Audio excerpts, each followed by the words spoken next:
Good morning, students of class 5th. In this video, I am going to teach you remaining exercise of chapter 5th, Equatorial Forest.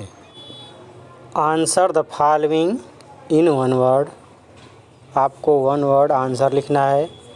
First है rainfall is accompanied with the thunderstorm in the equatorial regions. Second है the equatorial region is also known as torrid zone. Third है an insect found in the equatorial region butterflies. Four है an oxygen releasing plant in equatorial forest orchid. Fifth है a crop grown as plantation crop in equatorial forest rubber. Now I am going to teach you question answer of this lesson and you have to write all these question answer in your notebook. First, define the following in short. Shifting agriculture, second plantation agriculture. इसको define करना है short में, तो पहले define करेंगे shifting agriculture को। Shifting agriculture after cleaning a patch of forest, मतलब जंगल की भूमि का कुछ भाग क्लीन करने के बाद, मतलब पेड़ों को काटने के बाद साफ जब हो जाती है। Crops like maize, rice and cassava are grown, उगाया जाता है, ये तो उगाई जाती है फसलें। For 2 or 3 years and when the fertility means उत्पादकता ऑफ द लैंड डिमिनिसेस का मतलब बिल्कुल कम हो जाती है, बिल्कुल समाप्त हो जाती है। The people move to a new area, तो जो लोग होते हैं खेती करने वाले वहाँ पे, तो जब उस जगह की प्रोडक्टिविटी या तो उत्पादकता ख़त्म हो जाती है, तो दूसरे जगह पर क्या कर जाते हैं, मूव कर जाते हैं, चले जाते हैं। Plantation agriculture is widely practised in India, Indonesia, Malaysia, West Africa and Central America. Through this method crops are grown on a large scale for commercial purpose. Means जो प्लांटेशन एग्रीकल्चर है तो ये वाइडली प्रैक्टिस्ड, मतलब बहुत बड़े स्तर पे की जाती है Indonesia, India, Malaysia, West Africa and Central America में। थ्रू दिस मेथड, मतलब इस तरीके के द्वारा या तो इस विधि के द्वारा crops are grown on a large scale, जो फसलें होती हैं बहुत बड़े स्केल पर, बहुत बड़े स्तर पे ग्रो की जाती है। फॉर कमर्शियल पर्पज, मतलब व्यापारिक उद्देश्य के लिए। नेक्स्ट क्वेश्चन है name the countries where the equatorial rain forest lie, मतलब उस देशों का है तो उन देशों का नाम बताना है जहाँ पर कि इक्वाटोरियल रेन फॉरेस्ट पाए जाते हैं। आंसर होगा इक्वाडोर कंट्री है, Colombia and Brazil, Congo, West Africa, Malaysia, Singapore, Indonesia, Sri Lanka, part of India and Australia, यहाँ पर इक्वाटोरियल रेन फॉरेस्ट पाए जाते हैं। Next question, why are equatorial forest known as evergreen forest.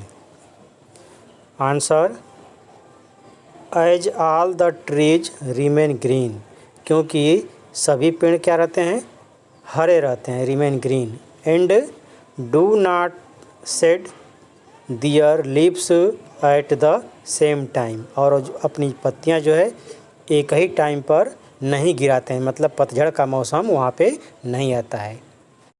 Next question है, describe the location and climatic condition of the equatorial rain forest regions. Answer होगा it is spread over part of 3 continent, Asia, Africa and South America. ये जो equatorial forest हैं वे 3 महाद्वीपों पर क्या है, spread हैं, फैले हुए हैं। वो कॉन्टिनेंट्स हैं Asia, Africa and South America. The climate of the equatorial regions is hot and humid. जो क्लाइमेट होता है इक्वाटोरियल रीजन का वो हॉट और ह्यूमिड होता है, गर्म और आर्द्र होता है। ह्यूमिड का मतलब हवा में नमी की मात्रा बहुत ज़्यादा रहती है। थ्रू आउट द ईयर, पूरे साल, मतलब पूरे ईयर भर। The duration of the day and night, जो दिन और रात की अवधि होती है, इज इक्वल, बराबर होती है। मतलब दिन और रात वहाँ पे इक्वल आवर्स के होते हैं, मतलब 12 घंटे का दिन और 12 घंटे की रात होती है। वहाँ पे दिन और रात छोटा बड़ा नहीं होता है, पूरे साल एक जैसा रहता है हमेशा। The humidity is very high, जो ह्यूमिडिटी होती है वो बहुत ही ज़्यादा होती है। ह्यूमिडिटी का मतलब हवा में पानी के वाष्प की मात्रा बहुत ज़्यादा होती है। क्वेश्चन 5 है, write a short note on the life of the people living in the equatorial region. Equatorial region में रहने वाले लोगों के ऊपर शॉर्ट नोट लिखना है। आंसर होगा the equatorial region is one of the most thinly populated part of the world. जो इक्वाटोरियल रीजन है ये क्या है, most thinly populated part of the world, मतलब दुनिया का सबसे कम जनसंख्या वाला ये पार्ट है, भाग है। Some areas have extremely sparse population, कुछ एरिया में बहुत ही कम जनसंख्या है। एक्सट्रीमली स्पार्स पॉपुलेशन है मतलब बहुत ही कम जनसंख्या है। उसका रीज़न है, दे रहा है, due to dark dense and damp forest, मतलब अंधेरे, मतलब बिल्कुल अंधकारमय वन हैं, घने भी हैं, डेंस हैं, और डैम्प का मतलब वन की जो भूमि है, जंगल की जो भूमि है बिल्कुल भीगी रहती है। इसके कारण वहाँ की जनसंख्या बिल्कुल कम है, बिल्कुल कम, अत्यंत कम है। बैंटू ट्राइब्स आर फाउंड, बैंटू नाम की ट्राइब्स जंगली लोगों की जाती है, आर फाउंड पाई जाती है, in the Zaire basin and Kubus are found in Sumatra. Kubus भी क्या है, एक लोगों की जाति है जो कि सुमात्रा में पाए जाते हैं। नेक्स्ट क्वेश्चन है, what type of vegetation means किस प्रकार की वनस्पतियाँ and animal life is found in the equatorial forest, मतलब इक्वाटोरियल फॉरेस्ट में किस प्रकार की वनस्पतियाँ और किस प्रकार के एनिमल पाए जाते हैं। Answer, since the region receives rainfall throughout the year there is a luxuriant growth of natural vegetation.